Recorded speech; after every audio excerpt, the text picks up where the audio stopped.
James Scarlett, we go again. How Good are afternoon, you? mate. I'm very good, thanks. How are you? I'm good. Now, right off the bat, full disclosure, this is Wednesday, the 19th of June. You will be hearing this on Thursday, the 20th of June, cutting it to the wire. And the only reason it's even possible is because of Bry. Bry's basically going to get home from work tonight and then have this waiting for him to get processed, edited, and thrown up. So before we do anything, thank you, Bry, and we will try not to do these so late in future. Yeah. Thanks, Brian. We do love you, mate. So the It's last it's it's download's fault though, right? exactly. We were talking about downloading, but we came back and it's I probably shouldn't have gone to Machine Head on the Monday night, and then we've just been trying to get the souls back in as after download. So, we're not going to. But I'll keep it. It doesn't get any fresher than this, to be honest. Other than a live episode, that's about as fresh as we could possibly make it. So yeah, the last time I saw you, James, we were dancing to Fall Out Boy instead of watching them in the tent, Yeah, and we were both a little merry. Download was fun, given some of the challenges I did. It was fun.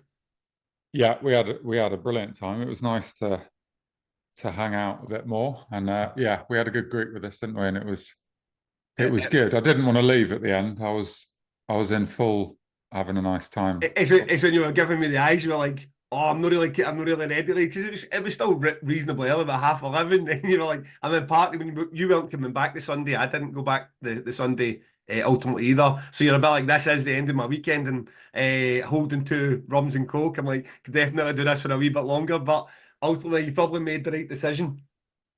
Well, the version of me that has got through the last 2 days definitely thinks I should have left earlier, not later. So yeah, it's I'm paying now for all the fun we had. Yeah, it was a tough one, and believe me, with the weather and the sound difficulties and all the different things that happened over the weekend, no one but ourselves to blame for the amount of booze. I mean, I haven't looked at my card yet, like I have not online to see, but the damage that must have been done at that bar must be phenomenal. So I'm trying to stay positive and just not look at my bank account after it.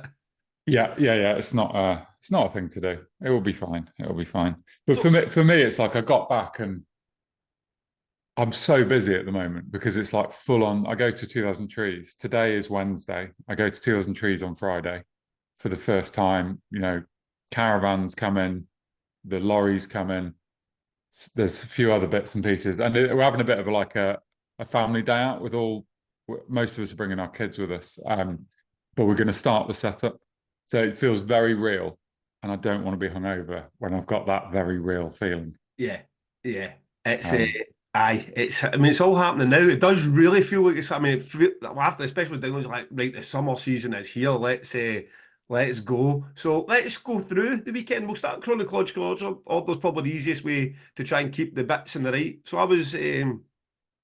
I jumped in the car from Glasgow with Sam Law from Kerrang, and we had a merry journey down to download on the Friday, listening to the new Julie Christmas album, which is tip top. I mean, even better than I expected. Actually, it's very, yeah, very good. And I mean, I'd heard the Noctilus album, but we had a couple of plays of that as well. That's the Noctilus album is so fucking good as well, man. It's a banger. So we got down there, got ourselves sorted. I dropped him off because he had to go and review the first band, and I went and hooked up with Team Raider, who very kindly got me a room at the house they were staying in Castle Donington, and turned out to be absolute legends the whole weekend. It's they would confess themselves.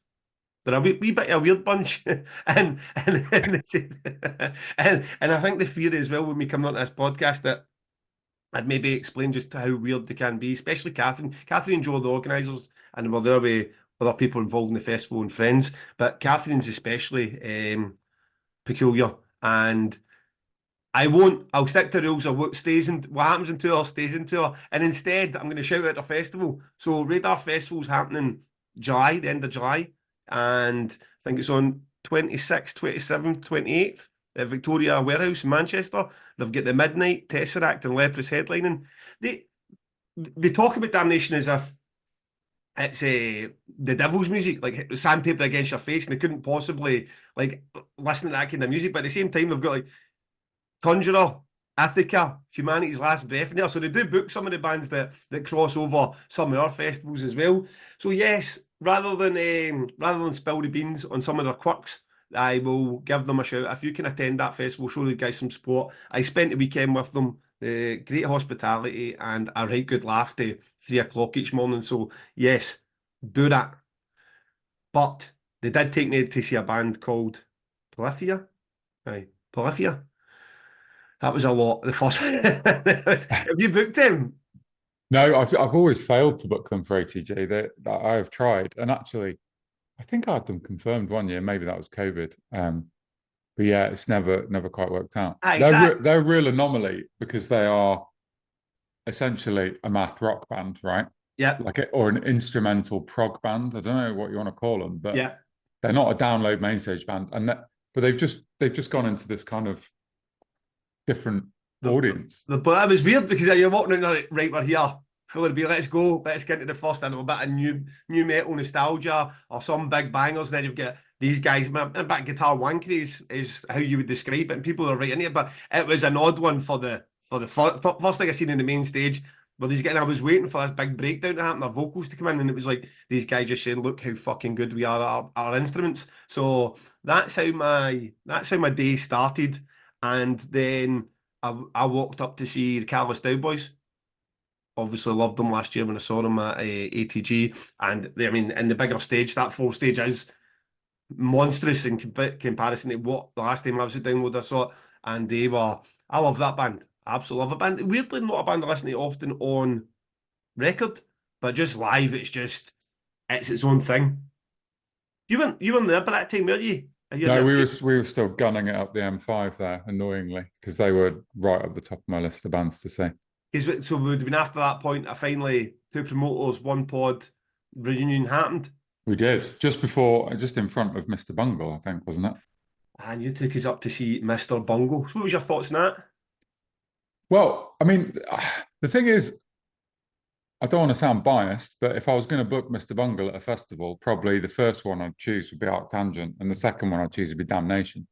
I mean, you could actually argue that Mr. Bungle with Scott Ian and all the other like thrash legends they've got in the band, sorry, Lombardo, and would be perfect at Damnation in this incarnation of them, because they obviously have done various different musical styles over the years, but this is their thrash version. So I know you're not that big on thrash, but it would be great. It'd be great at Damnation, right? It would, first off, and secondly, sometimes because Download do this, and you need to give them credit for going and getting your refused or the Dillinger Escape plans, whatever, and putting them on these stages. But you generally, when you go to them, when they give them a bigger slot, that audience isn't there in the same way it would be for a Scene Queen, or obviously ultimately you get to like a Pantera or Machine Head at the top of the bill. So sometimes when you go to see these bands, you're like, to be fair to Download, they've tried, haven't they? They've put it, but there was I don't know if it was like in front of the barrier, but we had a fair bit of space to stand in comparison to some of the bands that played there. Yeah, it was quiet. When you think about how quickly they sold out their headline shows in that week, it was quiet, which is a shame. I thought they were cool. I mean, Mike Patton's just like incredible to watch, isn't he? And there was some funny like his t-shirt, "I'm not gay, but 20 quid is 20 quid." But they had like they were doing like 80s interludes and stuff in between. But he's got that he's got an amazing voice when he chooses to use it. So yeah, they were cool, but ultimately come and play Arctangent, seriously. You'd like to. I mean, I have a wee bit more intensity about it, but then you only know, I suppose, when you know. And then that went. Do we go for that in the Highland on the same stage?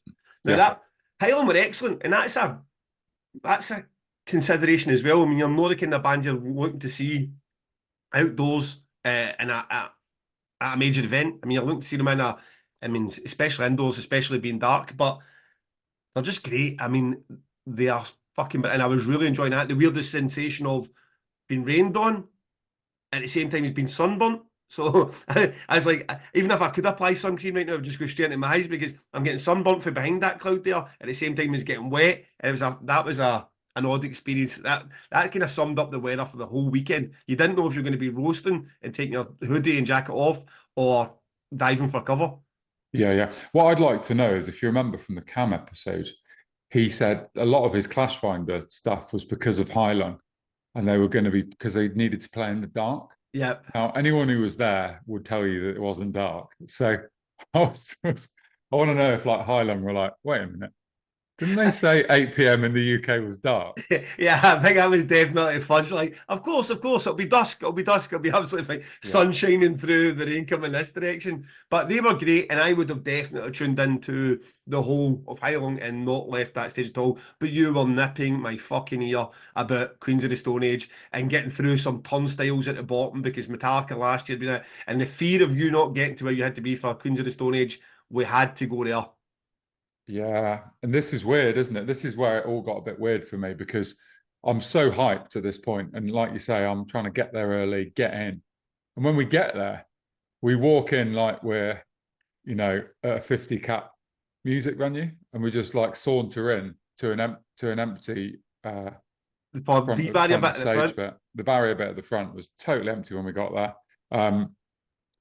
And I think something flicked in my brain at that point where I was a bit like, oh, because like last year when it was Metallica, and I've been to download so many years, and just like the crackle of expectation that you get when the headliner's coming is a really important part of their set. It's like, it could be Rammstein, it could be Slipknot, but it's like you can feel it coming. Yeah. And even though I'm a much bigger fan of Queens of Stone Age than I am of like Rammstein or Slipknot, that wasn't there because it was quiet. And actually, you know, we'll talk later on about some of the problems that they had at Download, but I haven't got a lot of criticism really of Download. They had bad weather and they tried to deal with it as Yeah. best they could. My biggest criticism would be there weren't enough people there. And you know, For that set, it was a busy weekend because you've seen some of the sets where it was absolutely packed. But and that one yeah, did fill up, but didn't feel like you're into a headliner when you walked in. yeah, but I thought in general across well, having been there last year when it was rammed, it was noticeably quiet, and maybe a smaller site would have helped them if they just tugged everything in a bit to create a bit more atmosphere. I thought it was apart from apart from Pantera, I thought all the sets that I saw from a distance or close up were quieter than last year, and Queens was just another example of that. And look, as I've said before, I'm a massive fan of them. I'm still a big fan of all their new stuff. I've seen them headline a festival, Primavera, and they were great. I've seen them do small shows, and they're great. This just something didn't click for me. I didn't think they were on bad form. I just thought it was fine. Yeah. Um, and that, given my level of like excitement, Yeah. that is really quite disappointing. I don't think I really knew what to do with myself. I kept expecting to get that like spark moment. It was fun from my point of view because I was watching this band that I'm not that I'm indifferent about. I mean, but I know the hits, and I'm never going and sticking on a Queens of the Stone Age album ever. So I've got this guy beside me who's like a Queens of the Stone Age, and it was this emotional roller coaster. You were going, they shouldn't have played this B side. This would have been better if this. And then he would be like, I don't know, fucking no one knows. And then you would be full of the beans and like, how good is this guy?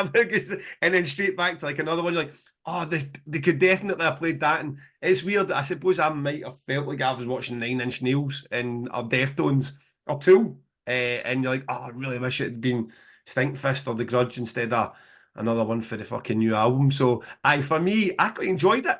I quite enjoyed Queens of the Stone Age, but I kind of because I'm not going in with the same expectation of this is one of my favourite bands and what some of the favourite shows I've ever seen have been Queens of the Stone Age. So I was just a bit like, I agree. It was quite a nonchalant performance. I mean, it's no Slipknot, is it? He is up there. He does seem a bit stoned, and it is a bit like, oh, you know what? I'm class enough just to strum this guitar, and you guys can enjoy it. So I think your friend Mark from 2003's when he thought he was going to run forward and get a mosh pit, he came back very quickly. He goes, "No one is moshing."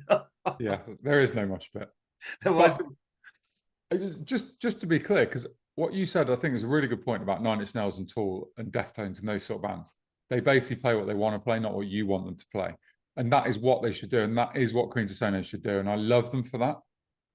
There was just something missing. I think what goes into make a good gig is partly what the band are doing, partly how you personally feel at the time, and thirdly, what the rest of the crowd are doing. And certainly that third part just wasn't there.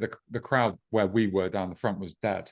yeah. And I think they tried to make some. I saw a few bands do this weekend, where they're not natural showmen or show people, and they're not used to doing the John Bon Jovi, Bruce Dickinson, big stupid Freddie Mercury, get the crowd singing or whatever. Yeah, But they tried, and it just.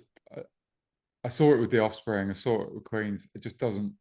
If you yeah, haven't, if that's not your thing, aye, you're not going to suddenly pull it out of nowhere. And do you know what I mean? That kind of controlling a stadium crowd that like Maiden can do so amazingly, yeah. just So, was a bit. so if we're both walking away from it and say we would give the performance 7.5 out of 10, both, but my 7.5 out of 10 is like, oh, I really enjoyed that, not with much expectation, but you're walking away saying it could have been my 10.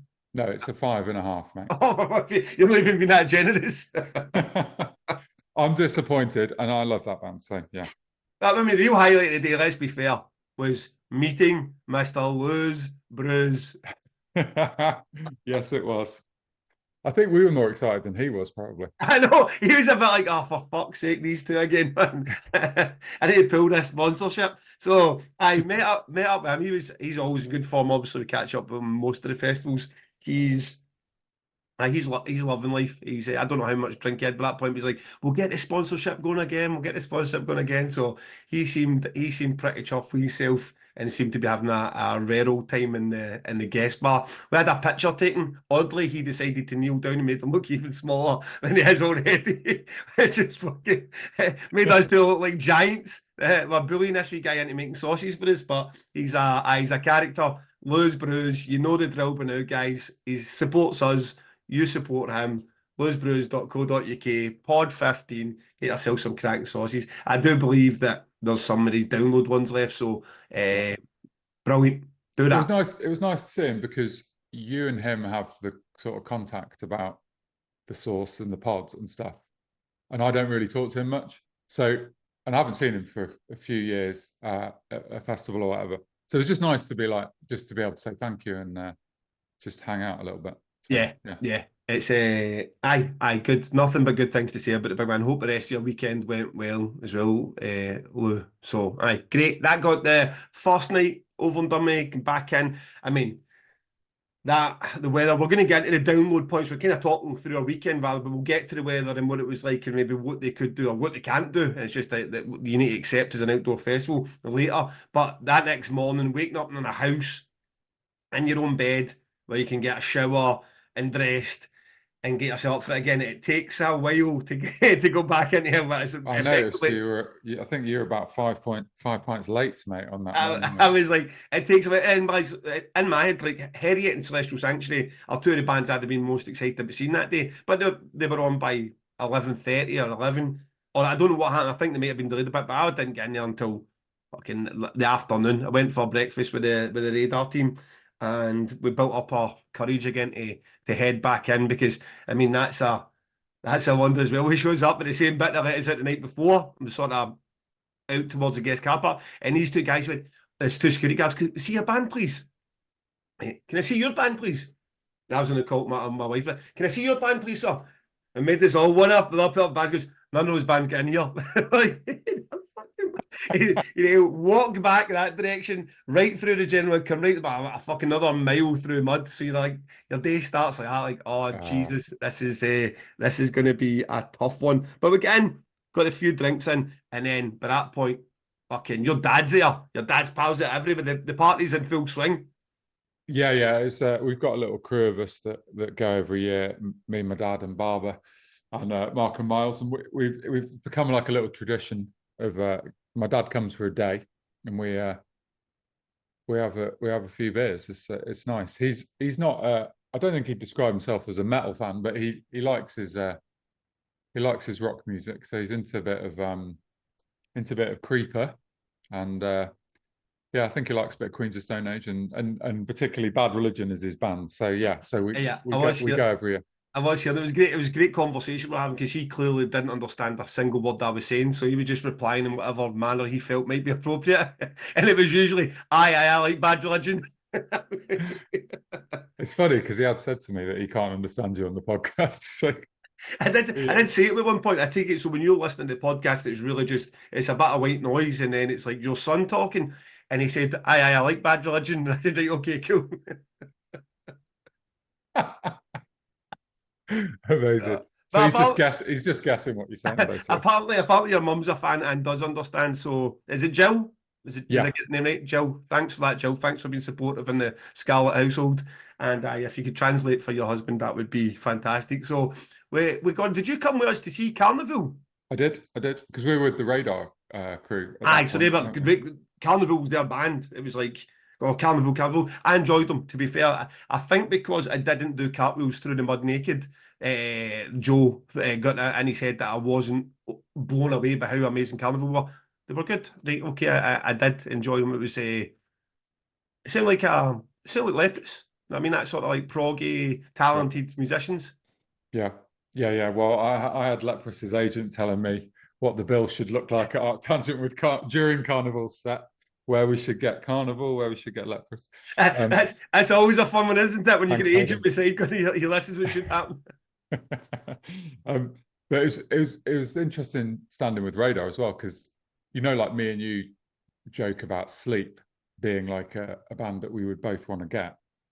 Carnival is the example for Radar versus Arctangent. It's like, you know, a That's funny. definite. It's That's on the list of headliners. So yeah, right. Okay. yeah. I thought they were really good. A carnival that big.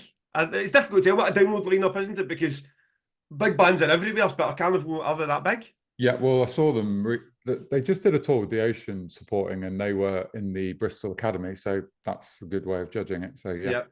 Yep. Okay. And then we went on talking of Hayden. There's another one for your two promoters, one pod bingo. Get a drink. Hayden Britland. His band is Knee Obliviscaris, who are playing Damnation this year, and we headed up to see them. Unfortunately, I mean, I'm not a guy who moans about sound issues and stuff. I'm about like you're at a festival. I understand you just can't get everything right, but when the mic doesn't work, it's a I mean, that's a David Drainman moment, isn't it? When the mic doesn't work, you're like, fuck, there's no vocals coming out that one.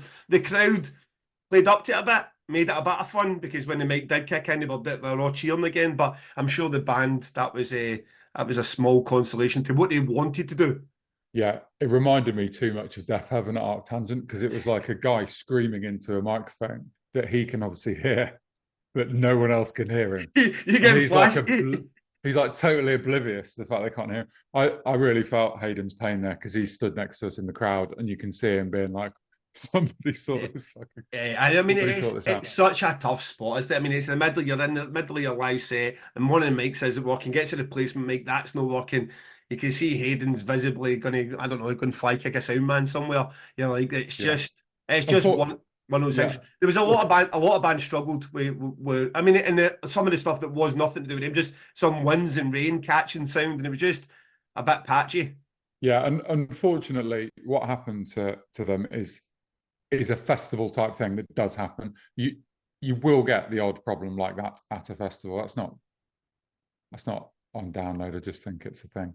Aye, aye, and It's a we shame. so we watched a fair bit. Apparently, it did get better in the second half of our set. I hope enough people were there to catch the rest of it. We went across to check out Tom Morello, who wasn't joining the Free Palestine fucking protest. He was up there with his guitar, and I went to the toilet for a bit. Came back. You didn't seem all that impressed. Um, what level of slagging this off can I go to before? Look, what I want to be clear about with the listeners is I am not a journalist, right? So this is not a review. It's not a journalistic review.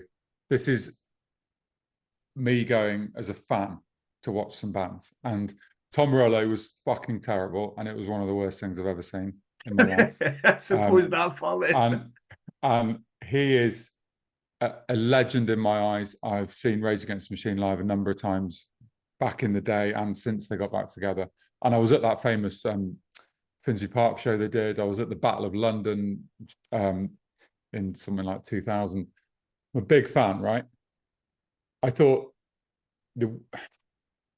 what they tried to do, from what I could see, is he got a band of no doubt very competent musicians, and they were playing some originals and then lots of covers of his own songs.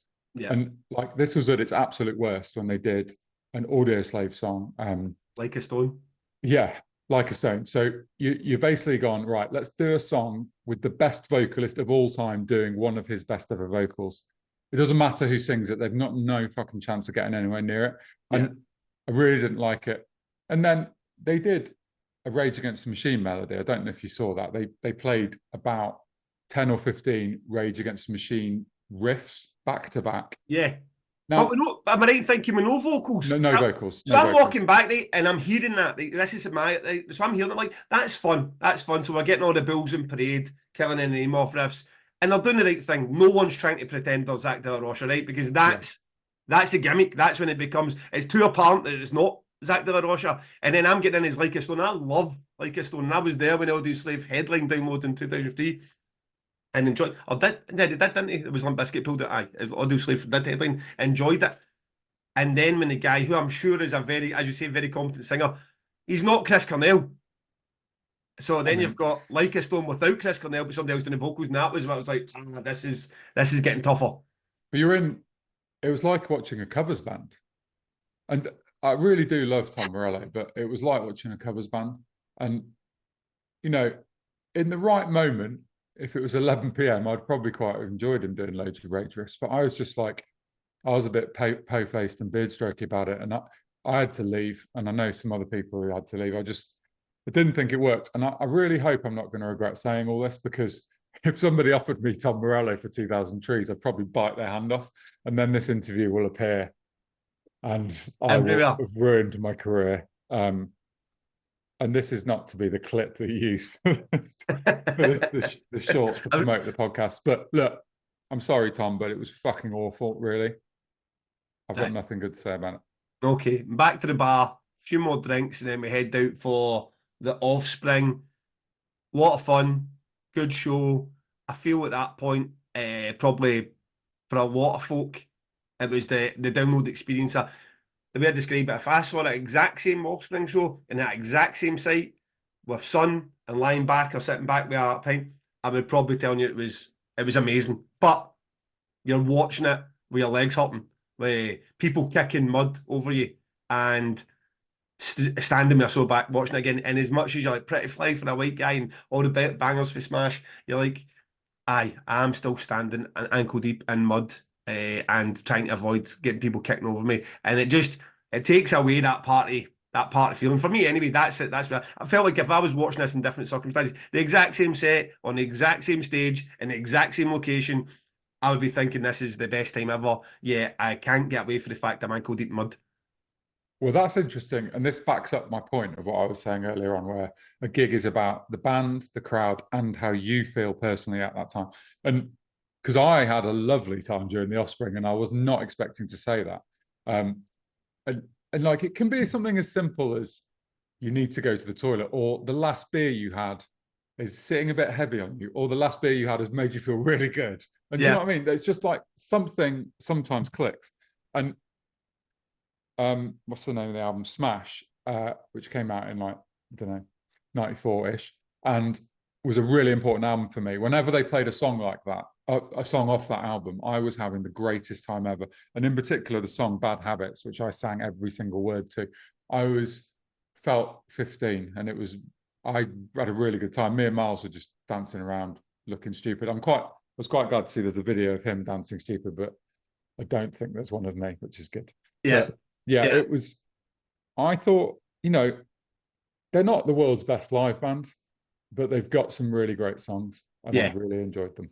Yeah, yeah. And I hope I'm not sounding too negative. I enjoyed them. I'm just like, I think I could really enjoy them like I have before, because Offspring to me are one of those perfect main stage festival bands that you just like, you're going to have a bit of fun with. And maybe at that point, it's just a lot of time standing in mud and maybe not seeing the best performance beforehand. At that point, your dad is looking for a seat. I mean, fucking guy's 74 and traipsing a bit more than better than the rest is, and it's always uphill through mid. So we said, where the hell can we get a seat? And where did we find a seat?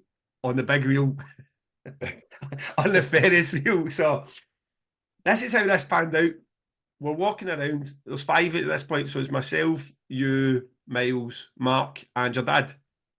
Yeah, That's right. And it gets up Yeah. to, we're like, okay, there's no a bench, and there's no a seat for love nor money. You obviously can't sit anywhere near the ground. Let's go on the Ferris wheel. Pantera are playing by this point, but there's no real interest really to go across to see Pantera. And we jump the Ferris wheel, and I go round. And the first time you get to that top, you're like, fucking hell. I mean, look at that crowd for Pantera. So I'm like, James, move it away, I'll get this picture. It takes the picture. And then it comes off the Ferris wheel. I think Miles went to check out a song or two, and we walked back to the bar. I posted that picture on the Damnation Forum because I think there you can still have a bit of conversation. It's a bit like it's objectively looking at the amount of people in a space as rather than it wasn't posted with any context of oh my god, Phil's my hero or I hate Pantera. There was none of that. It was just like shit, look at this picture, it's an impressive sight. But it just became its own thing. I think the last time I checked, it was like 110,000 reach for that picture being shared outside the group. And obviously, when it gets to that kind of reach, you're getting the absolute morons from both sides coming in.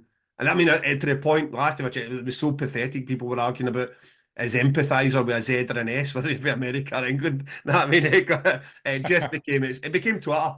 It's the first time that I've ever seen that forum really descend into the depths of Twitter with arguing with is Phil right, is he wrong, fucking everything in between. Which is, and the bit that got me is one guy comes in because like there's no it doesn't really matter like you're far right, far left.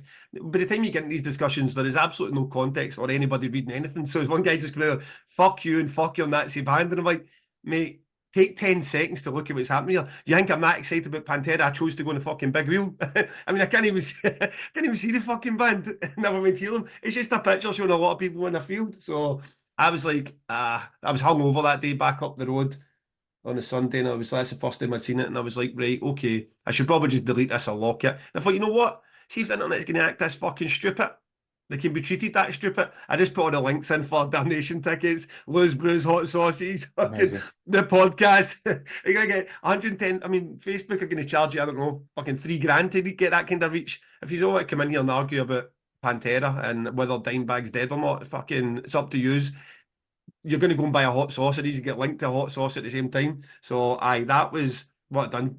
But ultimately, to wrap that up, we never saw any Pantera at all, did we? No, Did you walk across?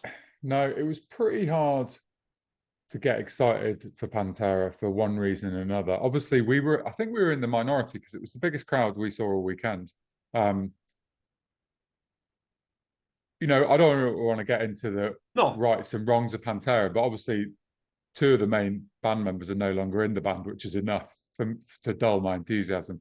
I was vaguely interested in sort of seeing it, but not really that bothered. And also, he won't thank me for mentioning this, but we also lost my dad at this point, didn't we? And so my dad has brought me up to be like a wind-up merchant, right? He is the world's biggest wind-up merchant. He never knows where to draw the line. So the fact that I'm bringing this up on a podcast is okay, and it's his fault because he taught me to do such a thing. But basically, we lost him, and we couldn't find him, and eventually found him, and he'd gone from a clean-looking man to being absolutely covered head to toe in mud. Hey, James, you're not even doing that justice with how long we lost him for. We lost him for fucking hours. Yeah. I was starting to worry. I was getting to blame a bit because I was like, all right, we'll head over to the bogs.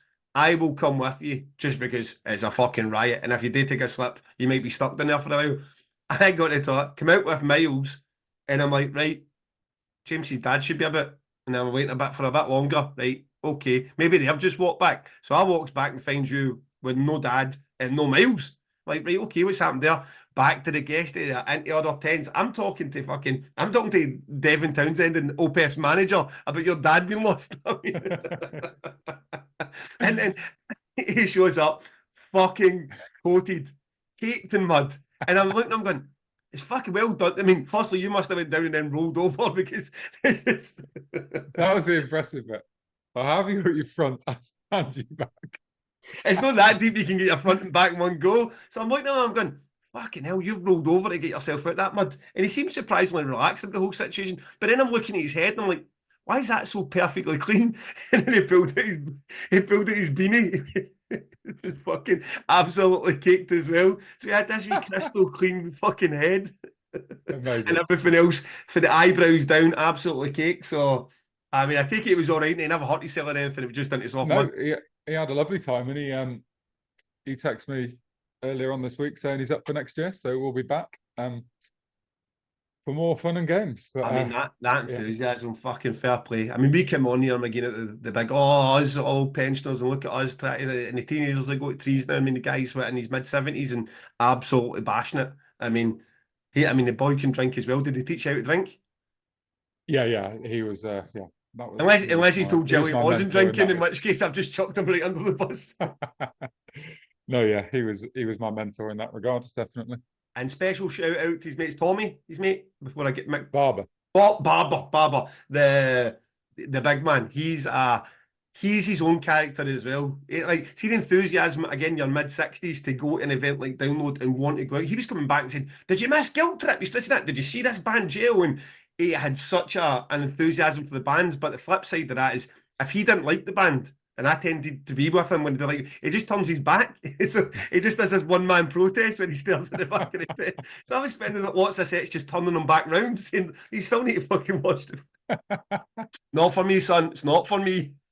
Yeah, I mean, he'd actually do a better download review than us because he saw more underground acts than we did, didn't he? He was he, going in the tents and he checking it out. saw a lot. So yes, it was a lot of good fun, and aye, as largely as we're just about to talk about, there was so much. It's completely out of Download's hands, and really to put that into perspective, as a man like yourself who's done what 30 plus of these outdoor festivals. I mean, Trees 2012 is one we talk about a lot, but I mean, fucking almost every art tangent has had its challenges with weather as well. So, aye, let's talk about some download points. Yeah, I mean, with weather, like everyone gets very excitable on the download forums and Facebook and stuff, but really, if it rains a lot, which it did, and you're in a grassy field, it will get extremely muddy.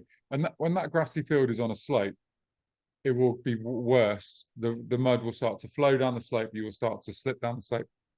And people seem to want like trackway everywhere and stone everywhere, and you're just not going to get it. And the worst bit I thought in the main arena was the toilets because they were at the bottom of the hill, a couple of the different toilet locations, and the mud was like coming down into it. So it was pretty grim. But Yeah.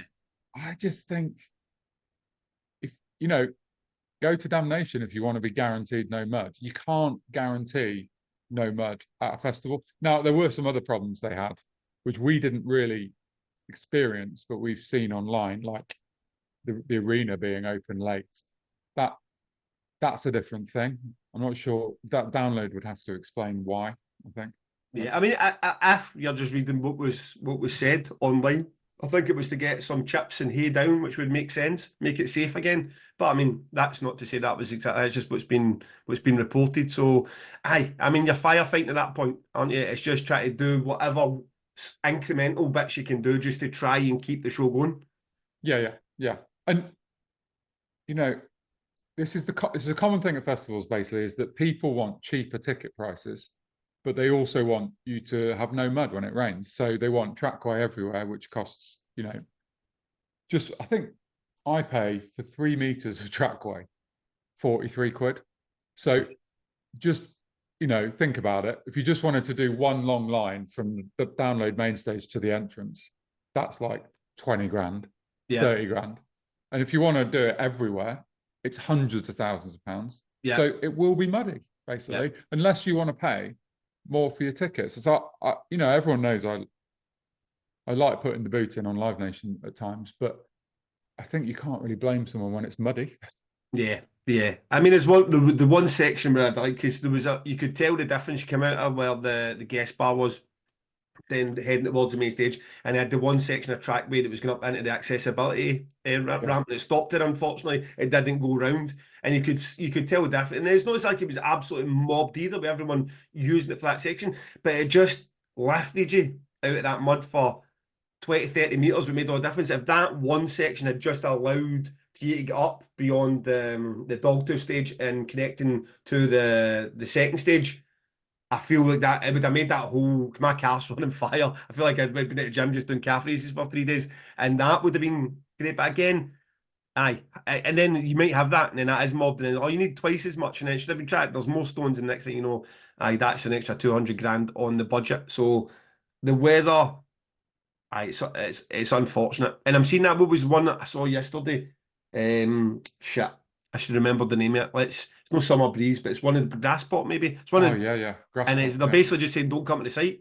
Don't, and don't if you unless you can get in a bus, don't bring car. yeah, All the car parks are flooded. Can't get in, and you're like, fucking hell, this is more and more. So it was at Metal Days last year, the year before. It yeah, was like basically it just get cancelled. They sent them another festival. It's. I mean, this isn't a climate change podcast, but Jesus, it feels like it's getting. And when it is happening, it's worse as well, more regular and worse. yeah. I mean, it must make you feel pretty cocky as the indoor festival promoter in the room here. I just need, I just need to get myself some Mr. Bungles and Scene Queens, and we'll be laughing. Yeah, I, I, I mean, yeah. Without getting into climate change, I think you're okay. As a festival, you should be able to run a car park if it's rained quite a lot. There are some times when it gets to the point where it's rained so much, and maybe that's what Grasspop have had, where once the water starts standing on top of the grass, you're just fucked basically. I mean, we were coming into download on the first day, walking through what is not the main car park; it's like the guest car park, and I was saying to Miles, these people are not getting out of here. They're like there is some trackway, a central spine of Yep. like in most car parks, you tend to have a central spine of trackway, and then loads of grassy roads leading off it, and all of those grassy roads were just like carnage mud. Yeah. At one So point, you're in on what morning would that have been? The Saturday morning. That central spine. There was a river coming down the centre. You could put your muddy boots in it and clean it. That's how much water was accumulating coming out. And you're seeing that in the concrete bit, but that's still yeah, seeping into the grass bit. And some of those bits had their own issues with divots. And like, I hope that everyone managed to get back their cars back out there safe and sound because it was fucking aye. It's grim. But what is the answer? The answer is you go full Hellfest and you buy the full site and you spend 15 years making sure that it's all concrete pathways and that you build it. It's just no realistic. You know what I mean? no. And the most important thing, unfortunately, for the punters is that you can get the bands to the stage and the production to the stage, and the show goes on. So there's a huge amount of trackway, and I was having a little nose backstage, and there was loads of places where they had trackway download that we would never spend money on at 2000 Trees. Little bits, little parking places for buggies, and like Wi-Fi towers on set up on trackway, and yeah, so they're spending a lot of money. Actually, one just reminded me, one thing that I'm going to shout out Download for doing really well is the phone signal and the Wi-Fi was amazing. The 3G, it wasn't even Wi-Fi, was it? It was just the 4G or whatever. So Yeah, they had all those towers everywhere, presumably just boosting the signal. yeah. It's the best signal I've had at a festival ever. It So was. that was It impressive. was very good for that for a capacity of that size because you know what it's like. You can be in Glasgow city centre. I mean, you can be at Celtic Park, right? And fucking the heart of a city, and because there's 60,000 people there, your phone just fucking jammed. You know what I mean? So Yeah.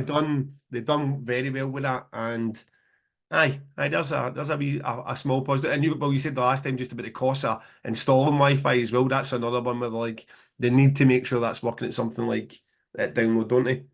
Yeah, yeah. To be honest, me and Mark were talking. I think we need to do a bit more research on this for our festivals in the future because I think they were just presumably just stealing the 5G that already exists and just boosting it around the site. Which Right. once you put the tower up, doesn't sound like it might be that expensive. But I don't know, not sure.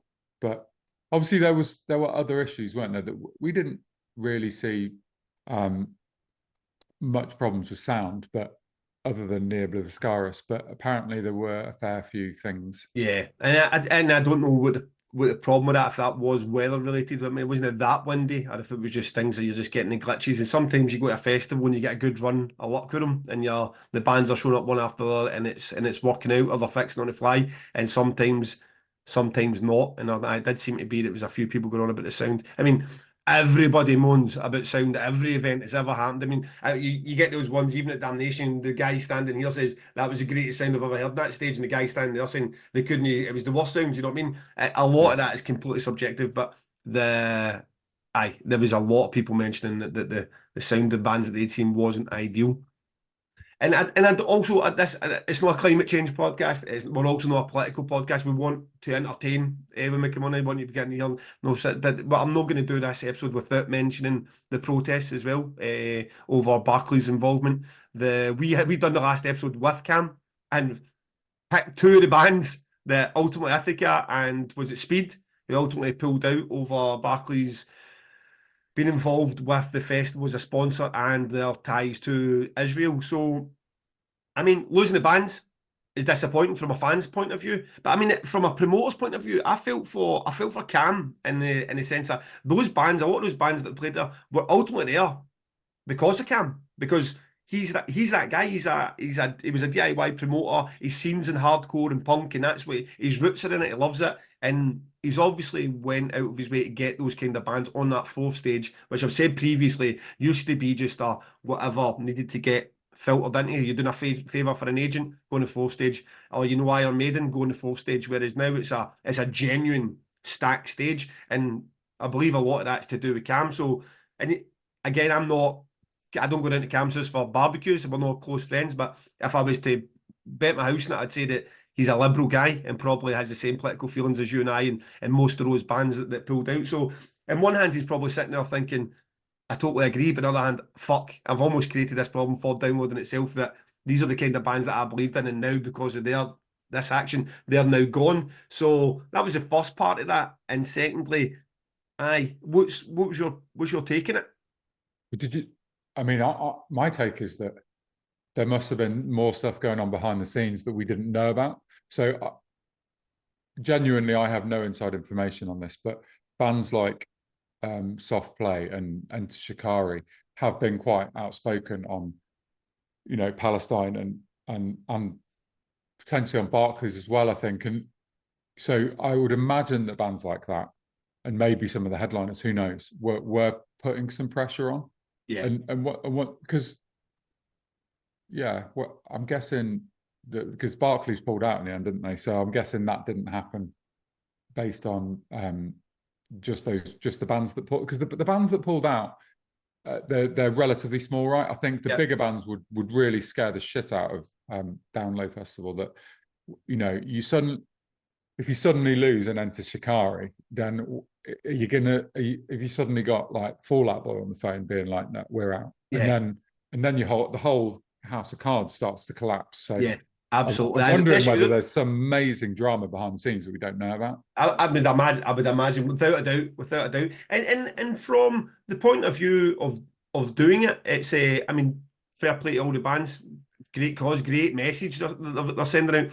Me personally, if I had the talent to be in a hardcore band, which I don't, I always liked the Don Raid approach with the Nazi links to black metal, that like you're not taking our platform from us, we're going to use this platform to double down on why fucking Nazis are bad folk, you know what I mean? And I always liked that approach. And if I was again, this you guys do whatever, and you got the result, it worked, didn't it? But I'd have liked to have seen the bands there with a huge big fucking Free Palestine backdrop and using that platform to be like, this is half an hour or 45 minutes of us telling you between every single track why this is a fucking atrocity and this genocide shouldn't be happening. So I mean, that's not me. I'm not saying that you wasted on it. I'm just saying if I was in that position, I'd probably like to have went with the Don Raid approach, or use that platform and don't leave it going. But it's a difficult topic to try. Yeah, and I think those bands would probably argue that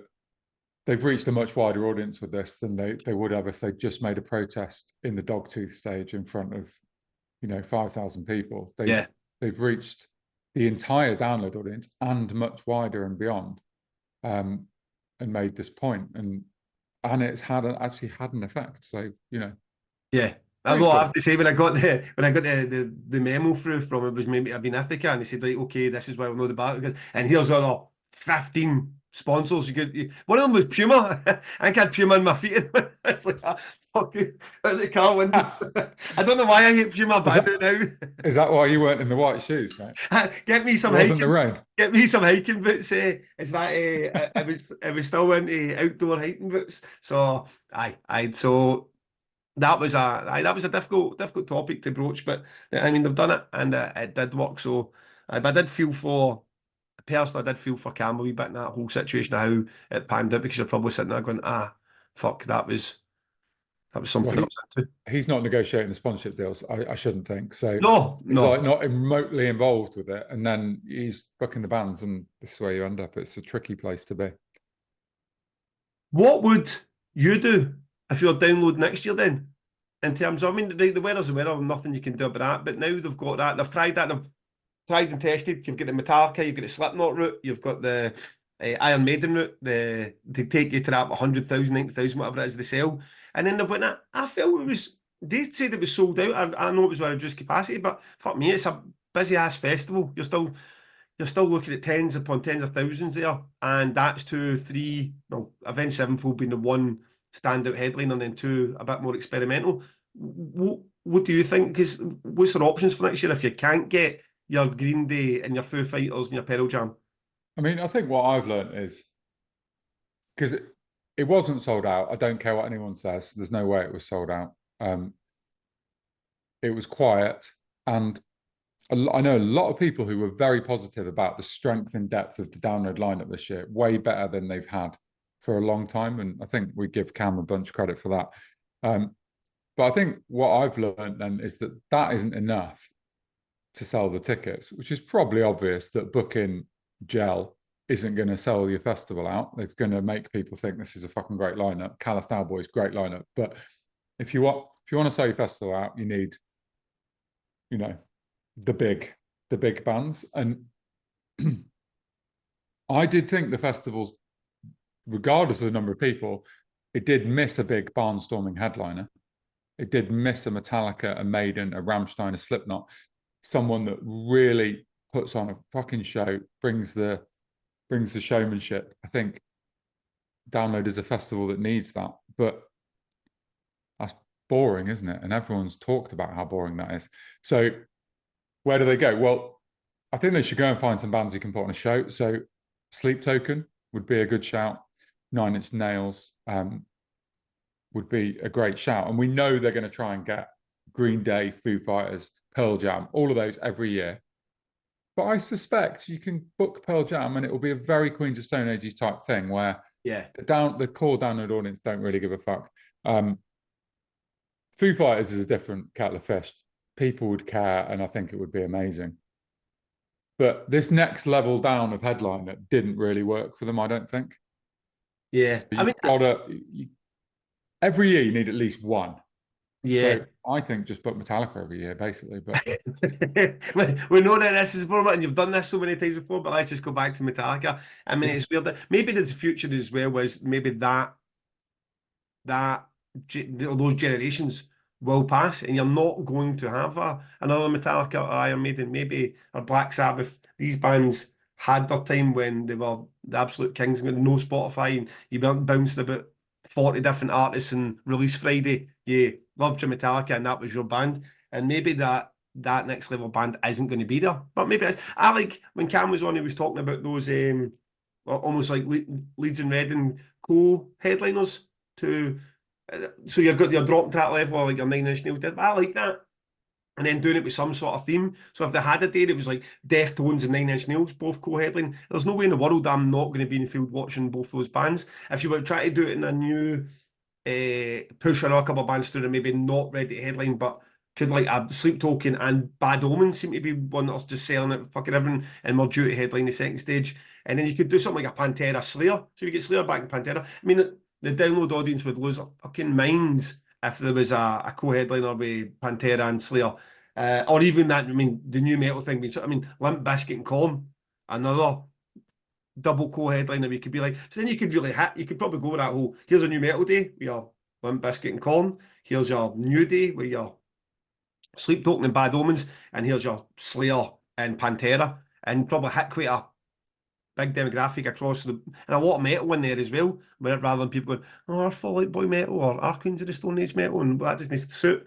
I don't know. But then, what the fuck do I know as well? Look, look, I think you've got a strong idea there actually, but I still don't think many of those bands are big enough to headline. Like Pantera, we can all talk about how big the crowd was, but if you just pick that crowd up and put them in front of the main stage, it would look like a small crowd again. Yeah. So that's and also we've now done the Pantera one time back thing. Yeah. It won't be as exciting ever again unless they can somehow fashion an album, I don't know, like an anniversary set. I'm assuming they're not going to do new music. So it's just tricky to fill that field. And then you start thinking, is the concept of Download broken in some way? And would a Sonosphere style festival be better, which is less headliner focused and more about strength and depth? Yeah. And I suppose they'll sit there and say, well, here's a profit and loss sheet, and there's 50 odd million made. They're a bit like the concept's far from broken, but ultimately when you can get your Iron Maiden or Metallica, it does make the whole party easier to plan. Yeah, and to be honest, I suspect that the Live Nation Download business model is partly about getting the bands so that Live Nation can be their concert promoter when they're on tour.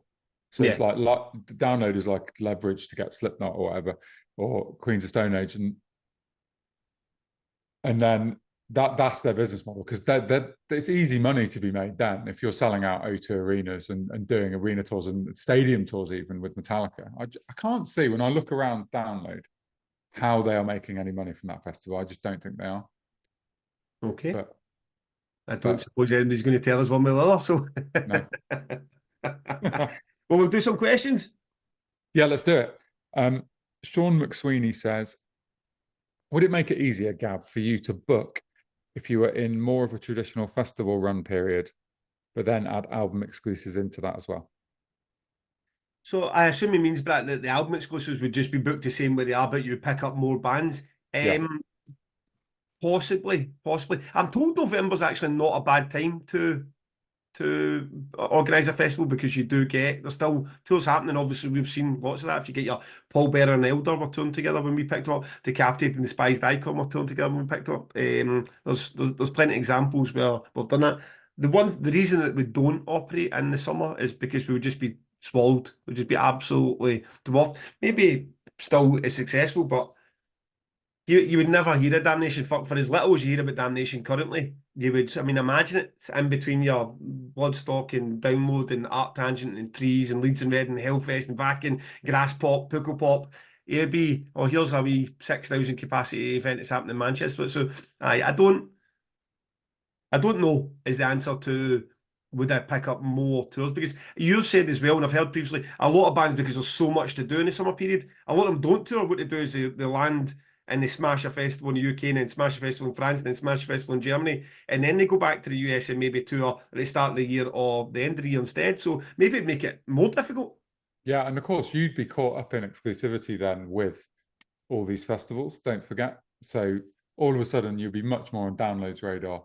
You'd be having problems with Bloodstock as well. So that might make, you may already have exclusivities. You may think you're close enough to Bloodstock that it's still relevant, but if you were 3 weeks away, it'd be way more. Yeah, no, absolutely. And also it's a bit like, well, I quite enjoy my summer currently. I get to go to festivals, enjoy myself, go on a holiday. And the end of the year, it's just, I'm not quite sure there is no reason why we picked the end of the year, but it's worked for us. And it's not something if we were ever going to go outdoors, and if we were like an outbreak and we were going to have the festival in the middle of summer, we would probably try to do more with our outdoors. Whether we put a stage out there or not, I don't know, but we would try to do more, because we would know it'd be a space that most likely you could go out and use. Whereas the last couple of years at Beck Arena have been pretty grim out there, especially the first year. You do not want to be standing in the rain in the car park of an industrial estate. So, it's ultimately, it works for us. So, that's my answer, Sean. Good answer. Paul Stevenson, one for James. 83s, which was your event post-COVID. Yep. 83s was an incredible event. First gig back after the lockdown.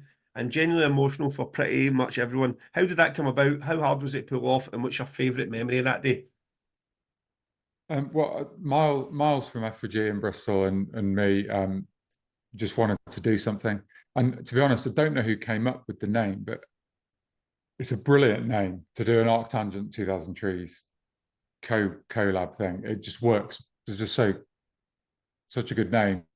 Makes you want to be honest, this question is making me want to do something because I want to use the name again. But um, yeah, we just it was because COVID. Like everyone wanted to do something, didn't they? It wasn't like a big money maker.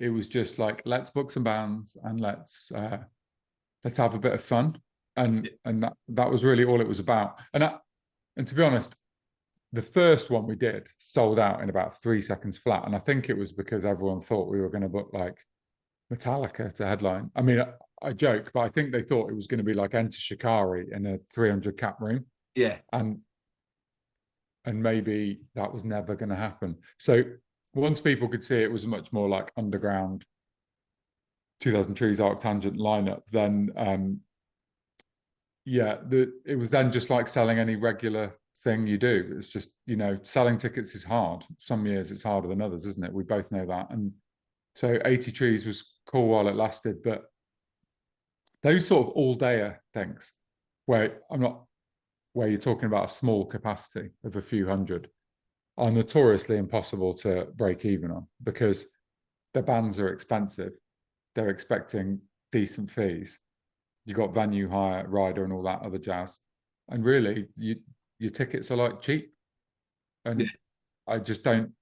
I would love to do it again, but I just don't know. I can't see it happening. And but I mean, my memories of that day are really just seeing people. After COVID, it's just like let's hang out. I mean, what was the best thing about Download this weekend? By far, hanging out with your mates. yeah. That's why festivals are so great. I had such a great time hanging out with my mates, and that's what 80 Trees was. Yeah, I mean, Damnation 2021 will forever be the best Damnation, and not for lineup, not for ticket sales, not for even performances, despite some of the performance being absolutely fucking blinding. It was that everybody was just up to fucking. They're just like, we can't believe this is happening. Like this has been taking for us for 2 years, and and I think the bands felt like that when they were on stage again. It was just like every part of that, the touring experience or the live music experience, all that had just been washed away because what you did realise was fuck when it goes away how terrible things can be. You know what I mean? It's for all its aches and pains and all this stuff and a lot of stuff we can moan here and moan about. It's all by the by when it ultimately comes down to sitting there head banging with mates with a pint in your hand. It's Damnation 2021 was a good 12 hours of that. So I totally, without being at 83s, I totally agree with that sentiment. And it makes you realize it's cheesy, but it makes you realize that this sort of job we've got, we're like, it's intimately tied with your life and everything you really want to do in your spare time is it's all around these friends and musicians and bands and music venues and COVID hurt in that regard. It did. It did. Um, Okay. okay, next question.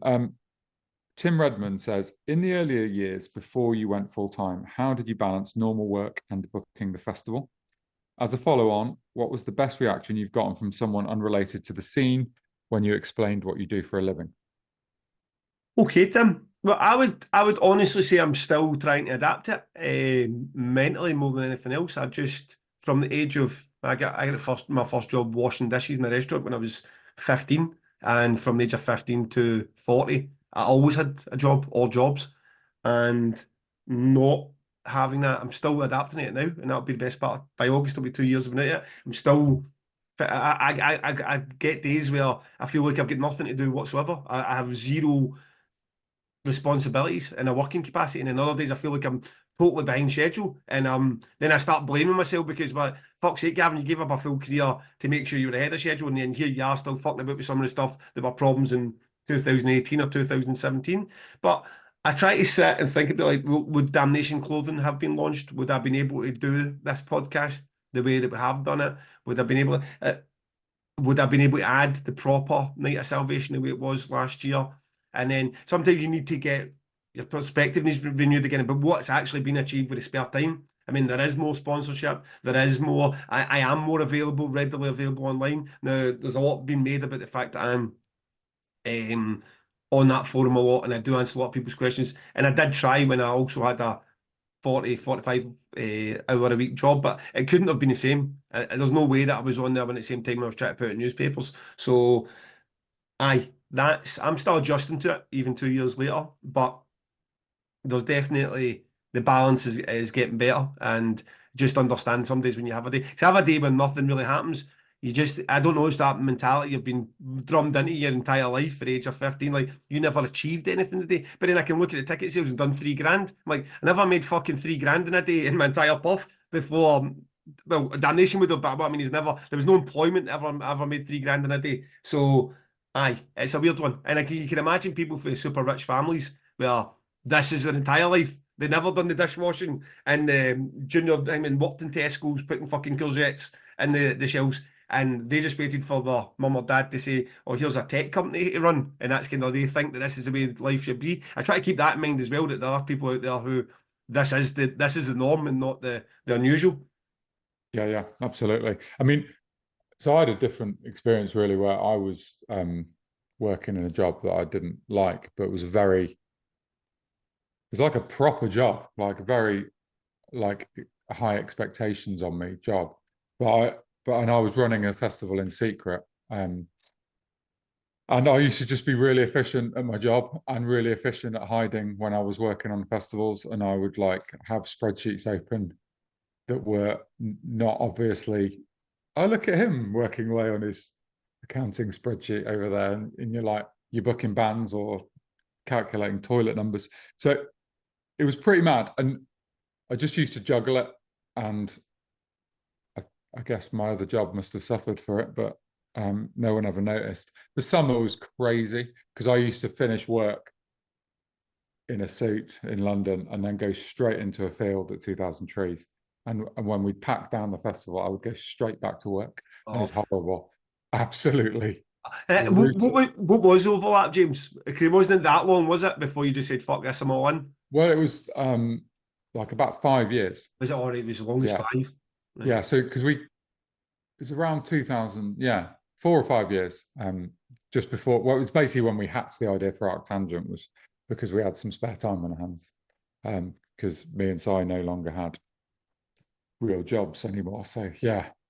So yeah, it's pretty mad juggling act. And the second part of that question, about like, just to remind you what it was, what's the best reaction you got from someone unrelated to the scene when you explained what you do? I mean, it's always a bit weird. Like, so I've got like, I know my neighbours in my street quite well. I know lots of parents at the school, and I play football with loads of people. And most of those people in those 3 groups are not into rock music and would never have heard of 2000 Trees.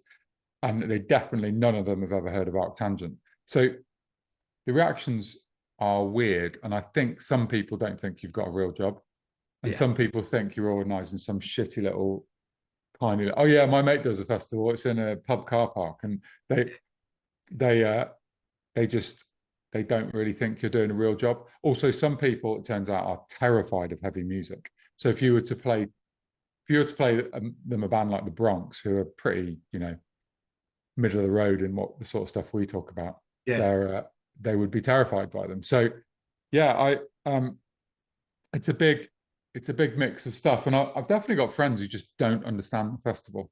They don't want to understand it.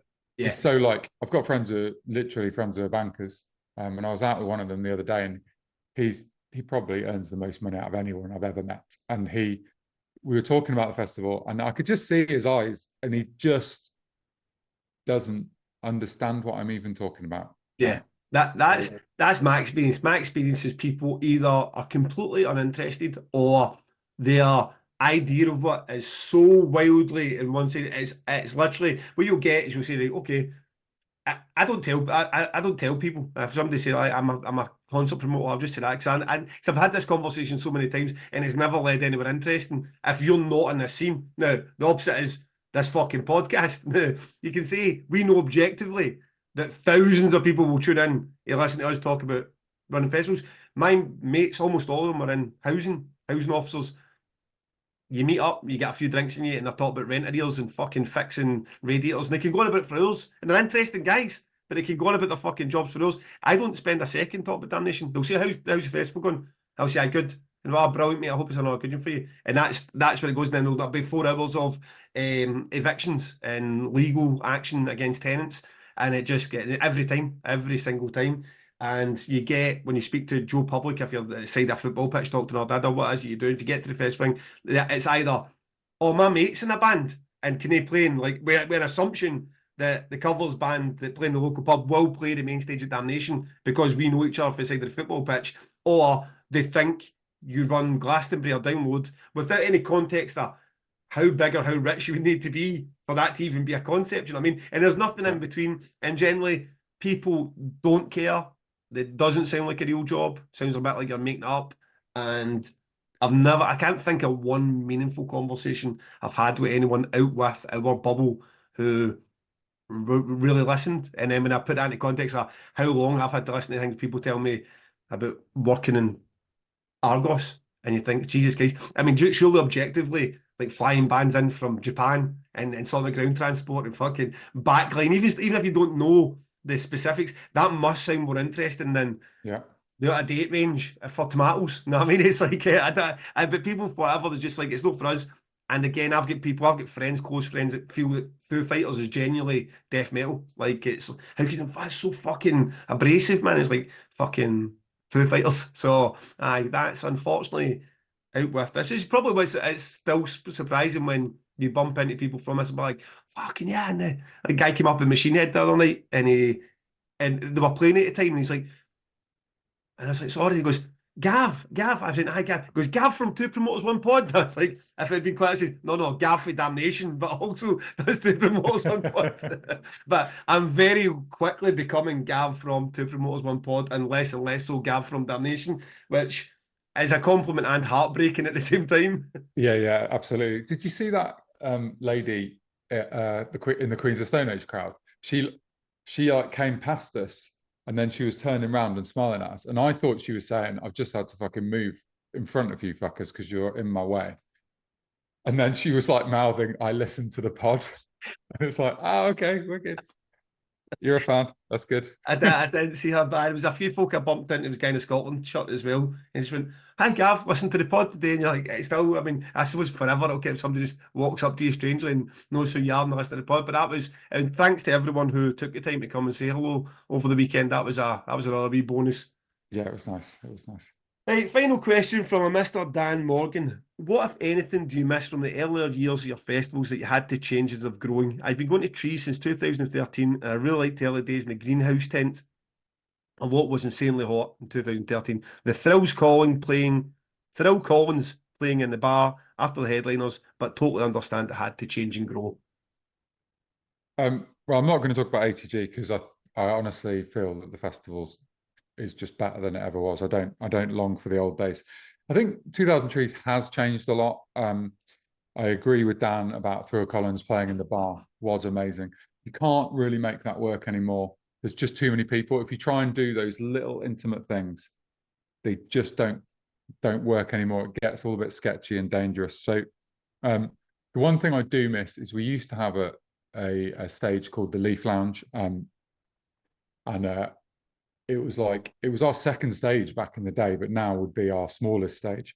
And the stuff I've seen in there over the years, and it had hay bales around the side and a real like nice vibe. I saw so one year Frank Turner was beatboxing and Beans on Toast was crowd surfing, and I mean that potentially sounds shit, but it was like a moment. It was like a what am I watching kind of moment, and those little things that we used to get at 2000 Trees, I do really miss. And actually, what that kind of leads me on to say is that the thing I miss the most about 2000 Trees being smaller is the bumpability of it. I used to spend more time with my friends, and particularly the other organisers of 2000 Trees. We used to hang out a lot more because we would bump into each other a lot. And now I can go a whole day at 2000 Trees and not see any of them. because there are just people everywhere. In the back, there's about fucking 2,000 people backstage. There are just too many people at 2,000 Trees to bump into people, and Yeah, that's a shame.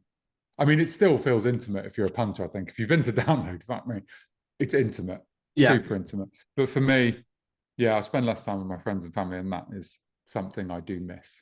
yeah. I mean, for Damnation, do you know? Because the most important thing for me personally, Damnation, is that essence of it. I mean, I don't want to sound like Rob, but like that whole try to take that atmosphere with you. And I really feel like when you're watching Pig Destroyer or Full of Hell in this huge big warehouse that we are now, it does feel that same energy and vibe as they are from Jilly's Rock World back in the day. And that's more to do with the fan base and the fan base that have come with us for all those years than it's anything that Paul or I are doing.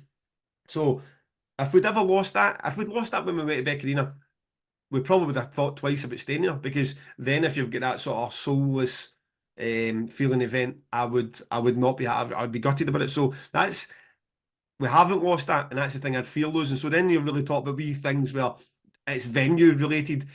If I could have that second stage at Leeds, Stylus, the one that's like the amphitheatre, if I could have Yeah, that in Beck, I'd take it. I mean, you can't have that in Beck, obviously, with the way it's planned. But it's somewhere you just felt like it was such a good it's such a good venue. Arguably the best venue in the UK as far as I'm concerned, and it's not there. So I'd like to do it, but then the price you paid for then try to put bands in it and people not getting in and overcrowding and everything else that was the issue with Leeds that we went on about continuously. So aye, that's one thing. But otherwise, I'm pretty happy with how it's progressed, and we're not at the stage where we're doing 20,000 and there's so much different for when you look back. You don't really hear that a lot either. You don't hear a lot of people saying, "Oh, I miss Damnation in the days where you used to book a Napalm Death and a Carcass," and look at you now, like I still booking Napalm Death and Carcass, just on a much bigger scale, and with the same people coming to attend it, and the same sort of good vibes. So yeah. aye, that I answers think. that. Sorry, I No, that interrupted you. that answers you, Dan. And I think for me, you have to change as a festival, right? Because it eventually gets boring. So we are trying to change every year. We're trying to do different things every year. Some years less than others, because otherwise it will eventually get a bit Groundhog Day. So Yeah, you know you can't just be like the Leaf Lounge was good. Let's keep the Leaf Lounge forever. Thrill Collins playing in the bar was good. So why don't they do that every year? yeah. Because that'll be boring. So yeah, got to keep moving.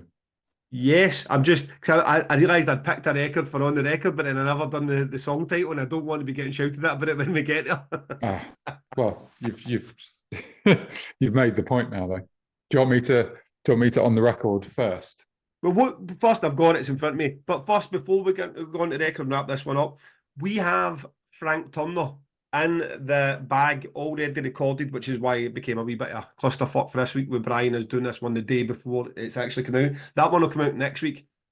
We thought we were going to have him for an hour, but because he's sound check, it was half an hour, which we appreciate. The guys in the middle of our tour in America carving out a bit of time for.